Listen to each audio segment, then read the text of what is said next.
Dear students, in this video I am going to introduce Microsoft Access to you. Okay, so in this chapter we are going to learn about database and its characteristics, DBMS and its advantages, working with Microsoft Access, components of Microsoft Access, creating database and defining a primary key, modifying a table design, sorting data, mathematical calculations with data. So first we should know what is database management system, what it does. So every organization maintains records of some or other kind. So for example, a school keeps the records of the students, teachers and administration staff. Then a chartered accountant office will maintain a record of its clients. Any organization, okay, at home also your mother will maintain the families and friends records, phone numbers, addresses. So it will keep on changing and getting updated time to time. Right. So it is very difficult for us to maintain thousands of records. So to solve this problem, we have a computerized record system to create, extract, sort and update data is there, which is known as database management system. So first we should know what is a database. A database, it is an organized collection of data. So it will collect your data in an organized manner. Okay, so maintaining the database is the main objective for the organization. Okay, it makes your data easily available so that it can be used whenever necessary. Okay, so before that we should see what are the characteristics of a database. So can you see this table? Okay, what you can understand from this table? It maintains a record, mark details of some students, right? Okay, so by this we are going to see the characteristics of a database.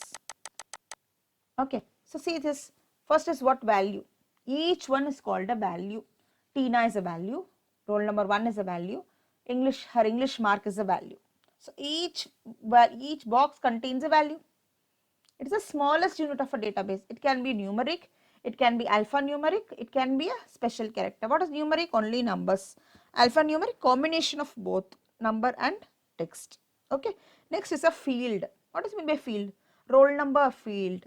Name field. This full roll number is one field, name is one field, English marks is one field, max marks will be one field and Hindi marks will be one field. Okay, so a collection of values of only one type forms a field. Next is called a record. A collection of fields forms a record. See, for example, this is Tina's record, one record. This is Meena's record. This is Anuj's record. Okay, so a collection of fields form a record. Next, file. A collection of records is a file. Collection of records is called a file. So this full is called a file. This is a marks file of particular class. A school will not contain only one class. It will have multiple classes. So multiple files will be there. So the collection of all these files is called a database. Understood the characteristics of a database? Okay, let's move to the next one. Designing a database. Now you understood what is characteristics of a database. Now let's see how to design a database. Okay, before designing a database, let us first analyze and learn the fundamental building blocks of designing the database. Okay, before starting to build tables, forms and other objects that makes the database, it is important to learn the stepwise procedure of designing a database. Okay, a good database design is the keystone to create a database that does what you want it to do effectively, accurately and efficiently. Okay, first, before designing, you have to define the purpose and objective of the database clearly. For what purpose you are designing this database? What is the objective of this database which you create? For example, school details. Okay, so what it maintains? It maintains students records, teachers records and staff records. So what is the purpose? Maintaining student records and also students mark details. So you have to identify the tables you need. So what are the tables you need? You need students personal details table and students mark details tables, teachers personal details table and their designation table. That way it will be like tables. And you have to identify the fields for each tables. Then identify the field or fields with unique values in each record. What does it mean by this unique values? You should be identified uniquely. So you cannot be identified using your name. How will you identify uniquely in your class? Maybe in your class, same name children can, two children can have a same name. How can you identify them uniquely? Using your roll numbers in your class. But you have multiple classes. Okay, the same roll number will be repeated to the other class also. So how can we identify you uniquely in a school? Using your admission number, right? So this is called unique values. Next is even employee number, staff number. Like this they will also have, employees also will have, teachers will also have, other staffs will also have their unique IDs. Next, determining the relationship between the tables. What is meant by this relationship? What is that? So if I wanted to extract the student details, mark details, and also his personal details. I wanted his father's name, mother's name, his date of birth. How will you relate these two tables? I want to combine these two tables using admission number. Okay, so that is called determining the relationship between the tables. Next, refine your design. So after doing all these things, you will again refine your design. Then enter the data and create database objects. Okay, so now let's see what is database management system. A database is a collection of information in an organized manner. Okay, it is a collection of information in an organized manner. For example, a telephone directory, dictionary, or a list of books in a library, these are all stored in databases. Okay, a database should be managed efficiently so that you can retrieve means anytime you can take it out, sort, organize and edit as and when required. Software that perform these functions is called as database management system, or DBMS we call it as. Okay, there are different types of softwares available, not only Microsoft Access. We have MySQL, SQL, Oracle. There are so many popular database management softwares available. A DBMS allows users to access, modify, delete, search, query, sort, design and also print data. Okay, so let's see the advantages of these DBMS softwares. So what are the advantages? Why we should use this database management software? It reduces data duplication and data inconsistency. What do you mean by this duplication and inconsistency?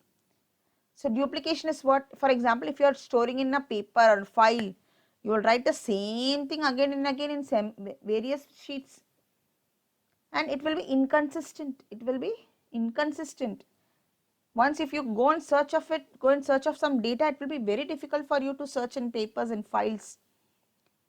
So when you store in an organized database management system software using the software, so it will avoid your data duplication. Only once it will be stored and it can be retrieved as many times as and when required. Okay, it reduces programming effort. Okay, once it is created, it can be retrieved any number of times. It provides data independence. Data will not be dependent with each other. You can take any data anytime. It reduces the cost of maintaining the data. It makes it easy to access information.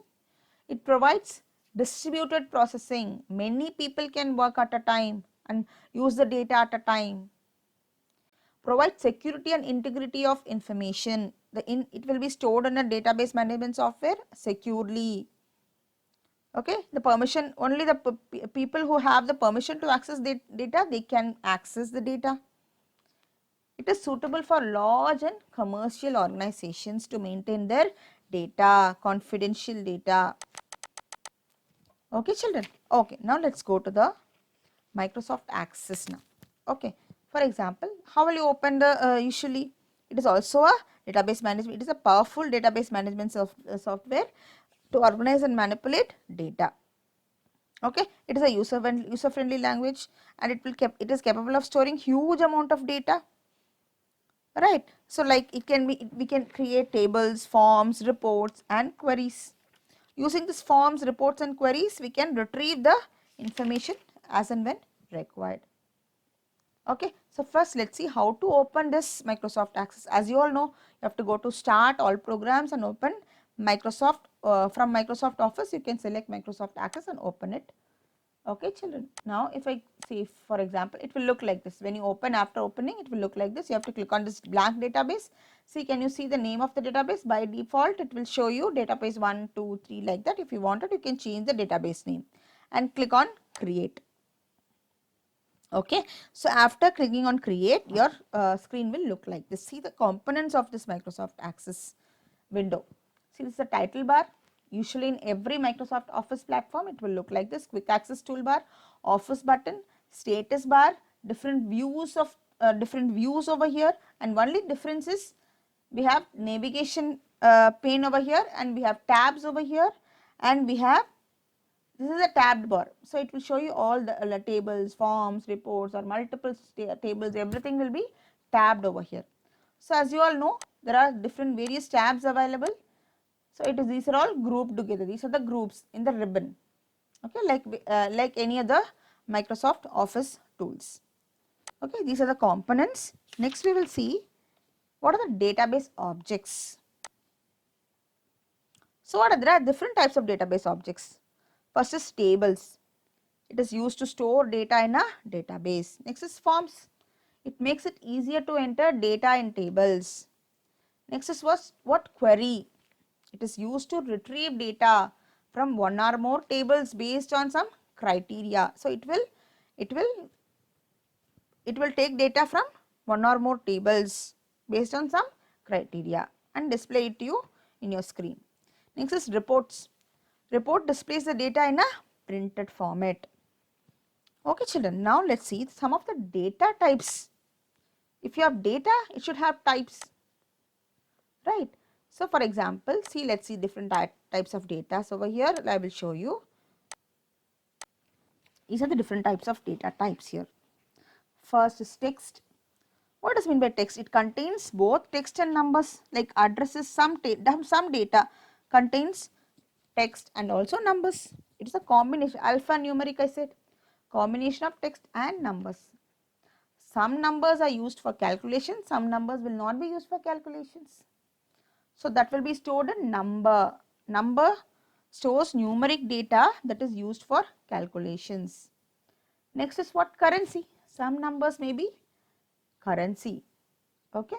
So next will be date and time. It stores date and time and it displays date and time in various formats. Okay. Next will be yes or no data type, which will show you yes or no or true or false. It has only two values, yes or no or true or false. Okay. Next will be auto number. If you wanted to generate automatic numbers like 1, 2, 3, so that time auto number data type will be used. Okay. Next is what? Memo data type. It stores long text like notes, descriptions. It can store up to 65,536 characters. Text can store only up to 255 characters, but memo can store up to 65,536 characters. So next will be attachment data type. It will be used to, if you are attaching some files, a Word file, PDF file, audio, video, so that time the attachment data type will be used. Next will be hyperlink. So text or combination of text and numbers stored as text and used for hyperlink address. It can store up to 2048 characters. Okay. Next is what? OLE objects. Some image or graphics can be stored with that. Next is what? Lookup and relationship. Lookup wizard. Okay. It will store the retrieved value from a table or a query. Okay. In this data type. Okay. So now let's see how to create a table. Tables can be created in two ways. One is data sheet view, the other one is design view. Okay, so this is the data sheet view. Okay, so if by default it is showing you table 1 with ID. Okay, so before adding the field, we should know the rules for typing a field name. A field name can be formed from 1 to 64 characters. It can contain letters, numbers, and some special characters. The underscore sign is allowed. A field name cannot have this squared brackets. A field name cannot start with a blank space. They can be written in uppercase letters or lowercase letters or both, the combination of both the letters. Okay, now let's create a table with some fields. Okay, so by default id will be given. It will be given as auto number data type, so it will give you automatical numbers like 1 2 3 or not. Okay, now by double click you can create the table, add new field by double clicking this add new field option. Okay, so I'm writing like this student, so roll number first, or I'm writing student name. Student underscore is allowed, I told you, so student name. Next English marks, next will be math marks, next will be science marks. This way you can create your, whenever you want it you can change the field name anytime just by double clicking it. So what is the other view? I said you can go to view, design view. So before you go to design view, it will ask you to save the table. So by default the name will be given as table 1, table 2. So if you wanted you can change it. For example, student mark details I want to give. Okay, so I am giving like this, the table name is student mark details and giving OK. So it will take you to the design view. Okay, so see here, so these are the fields which we have created. This is another view, design view. If I wanted to add more data, so that can be added over here, more fields can be added. So now see the data types here. As I told you, ID will be auto number by default. Student name can be text, it cannot be beyond 255 characters. Now next is subjects, English, Maths, Science, Hindi, these will be marks. So these are the numbers which are used for calculations, right? So we can change the data type as number. It's not only in the design view, we can change the data type in data sheet view also, right? See here in English, just click on the student name, go to the data sheet tab and click on the see the data type and formatting group. In that data type you can change this as text is already there, so you don't need to change it. English you can change it as number, Max also it is in text, you can change it as number. So you can design your table in both the views, whichever is comfortable for you. See, like this you can change the data type. Okay, so anytime you can change the data type, anytime you can change the name of the field before entering the data. Okay, okay children, the next video we will see how to set the primary key, how to enter data, how to sort data, everything. Okay children, thank you.